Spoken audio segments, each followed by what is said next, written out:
Pemirsa, setelah bergerak cukup fluktuatif di sepanjang perdagangan saham hari ini, indeks harga saham gabungan akhirnya ditutup menguat tipis.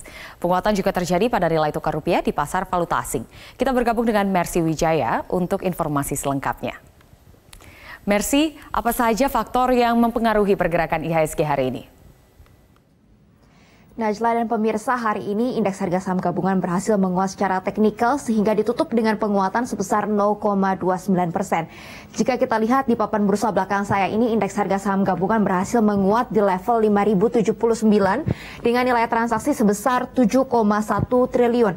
Analis mengatakan bahwa penguatan ini merupakan penguatan teknikal pada masing-masing individual saham yang dianggap valuasinya masih murah sehingga banyak dibeli oleh investor domestik. Namun pergerakan indeks saham ini sebenarnya berbeda dengan pergerakan indeks utama kawasan Asia yang hari ini bergerak melemah karena ada kekhawatiran resesi ekonomi Singapura dapat berdampak pada ekonomi di kawasan Asia lainnya. Kita lihat indeks Nikkei pun saat ini sudah mengalami pelemahan sampai 0,87%, indeks Hang Seng Hong Kong melemah 1,56% dan indeks Straits Times Singapura mengalami pelemahan sebesar 0,65%. Investor kembali dihadapkan pada realita bahwa ekonomi kuartal 2 2020 turun tajam akibat keberadaan pandemi COVID-19 seperti Singapura yang ekonominya sudah turun 41,2% jika dibandingkan dengan kuartal sebelumnya, kuartal 1 tahun 2020. Sementara itu, analis Praus Capital Alfred Nainggolan juga memperingatkan bahwa data-data ekonomi di Asia, terutama di Indonesia, juga dapat mengalami pelemahan yang sama seperti Singapura. Berikut pernyataan selengkapnya dari analis Praus Capital Alfred Nainggolan. Tapi ini yang memang perlu dicermati oleh investor kita bahwa kita sudah mulai masuk kepada fase pengumuman makro kuartal kedua.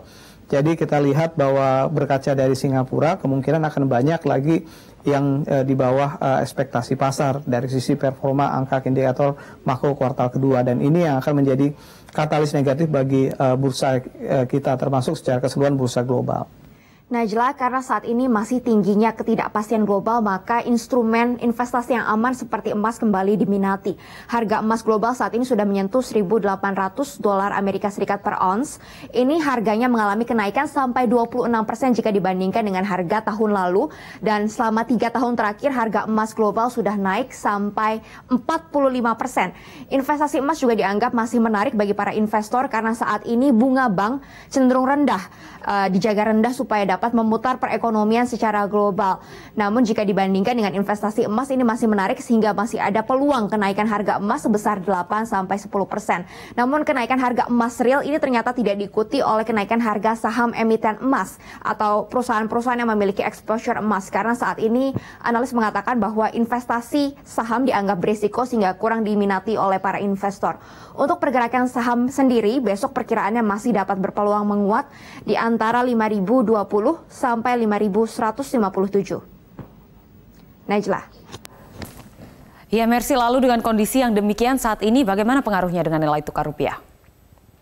Ya, Najla, untuk nilai tukar rupiah sendiri saat ini masih menguat sebesar 0,5% di posisi 14.387 rupiah per dolar Amerika Serikat.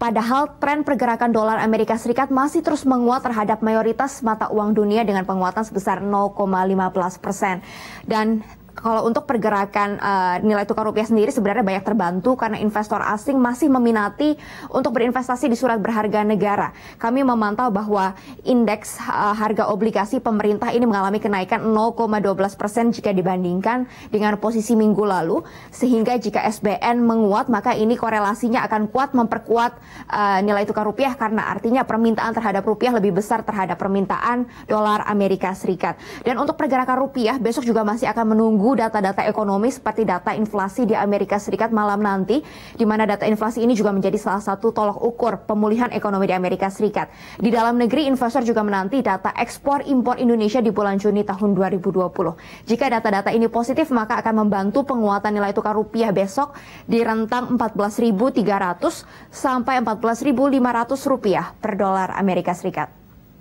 Demikian Najla laporan kami dari Bursa Efek Indonesia. Kembali ke Anda di studio.